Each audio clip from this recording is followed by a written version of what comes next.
अगर ये कहा जाए कि अखिलेश यादव 4% वोट की लड़ाई लड़ रहे हैं तो आप सोच में पड़ जाएंगे, और अगर ये कहा जाए कि ये उनके लिए एक किस्म का विनिंग फार्मूला है तो ज़्यादा ही सोच में पड़ जाएंगे। लेकिन ज़्यादा मत सोचिए गुरु, जब हम हैं तो आपको समझा ही देंगे।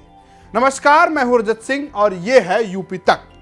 दरअसल विधानसभा चुनाव से पहले सपा अध्यक्ष अखिलेश यादव मायावती के वोट बैंक पर निशाना साधने की कोशिश कर रहे हैं।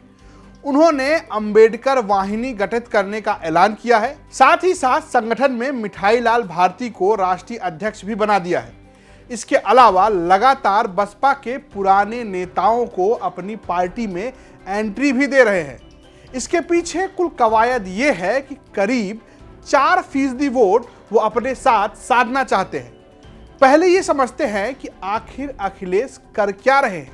अखिलेश यादव कोई हल्की पॉलिटिक्स नहीं कर रहे हैं, मतलब सिर्फ नारे लिख दिए और काम हो गया, ऐसा तो अखिलेश बिल्कुल नहीं कर रहे हैं। ना ही अखिलेश सिर्फ अंबेडकर की तस्वीर वाली सियासत कर दलित वोट पाने का सपना देख रहे हैं। आपको पहले 2 ट्वीट दिखाते हैं। पहला ट्वीट 8 अप्रैल 2021 का है और दूसरा ट्वीट 11 अप्रैल 2021 का है।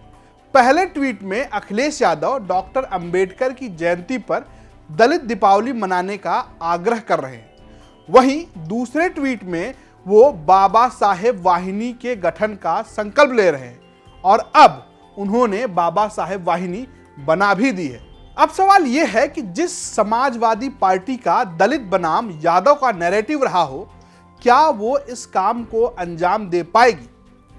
एक अनुमान के तहत यूपी में करीब 20 से 22% दलित वोट है। इस वोट पर कभी मायावती का कब्जा माना जाता था। अगर हम ये कहें कि एक तरीके से मायावती का ही कब्जा था तो गलत नहीं होगा, पर आज इसे लेकर खुला खेल चल रहा है। पिछले 2014 के आम चुनाव से लेकर 2017 के विधानसभा और 2019 के लोकसभा चुनाव में बीजेपी ने इस वोट बैंक में अच्छी खासी सेंध लगाई थी। अब अखिलेश यादव कुछ ऐसा ही करने का मन बनाया है। अगर इतिहास से देखा जाए तो 1990 के दशक में यूपी में जब कमंडल की राजनीति ताकतवर बनती नजर आई तो काशीराम और मुलायम की जुगलबंदी ने भाजपा की गुट्टी सेट कर दी। उन्होंने फौरी तौर पर भाजपा को शिकस्त दे दी। तब नारा भी उछला कि मिले मुलायम कांसीराम, हवा में उड़ गए जय श्री राम। हालांकि बाद में यह जुगलबंदी टूटी और ऐसी टूटी कि फिर यूपी की सियासत में ओबीसी, खासकर यादव बनाम दलित जातियों के कथित वैमनस्य का दौर भी आ गया। ये कहें कि एक किस्म से यादव बनाम दलित दौर की एंट्री हो गई। यूपी की राजनीति में हमेशा के लिए एक दाग की तरह रह जाने वाला गेस्ट हाउस कांड भी देखने तक को मिला। कहते हैं कि राजनीति में कोई अस्थायी दुश्मन या दोस्त नहीं होता। ऐसा ही कुछ समाजवादी पार्टी और बीएसपी के साथ भी हुआ। 2014 के बाद से ही मोदी नाम के सहारे अजय हुई बीजेपी ने जब 2017 के विधानसभा चुनाव में दोनों ताकतवर क्षेत्रीय दलों को चुनावी युद्ध में रौंद दिया तो 2019 में यूपी की राजनीति में महागठबंधन का प्रयोग हुआ और इस प्रयोग में मायावती और अखिलेश यानी बुआ और बबुआ एक साथ आ गए और जातिगत समीकरणों के हिसाब से यह गठबंधन कागजों पर अपने आप में अजेय दिखने लगा। लेकिन भाजपा ने इसे भी शिकस्त दे दी। हार के बाद यह महागठबंधन टूट गया। मायावती ने आरोप लगाया कि एसपी अपने वोट, खासकर यादव वोट बैंक का ट्रांसफर बीएसपी के कैंडिडेटों को नहीं करा पाई। इसके पीछे यह भी तर्क दिया कि वह जमीनी समीकरण थे। ऐसे में यह सवाल जाकर अहम हो जाता है कि क्या अखिलेश यादव खुद के बूते पे बीएसपी के दलित वोट बैंक को अपनी ओर खींच पाने में सफल हो पाएंगे?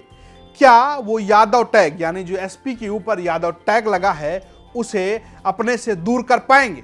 इसी सवाल के जवाब की तलाश में हमारे वरिष्ठ सहयोगी अमीश राय ने centre for the study of society and politics CSSP के फेलो और associate professor doctor Sanjay Kumar से बात की। डॉक्टर संजय कुमार ने इस संबंध में कई दिलचस्प बातें बताई।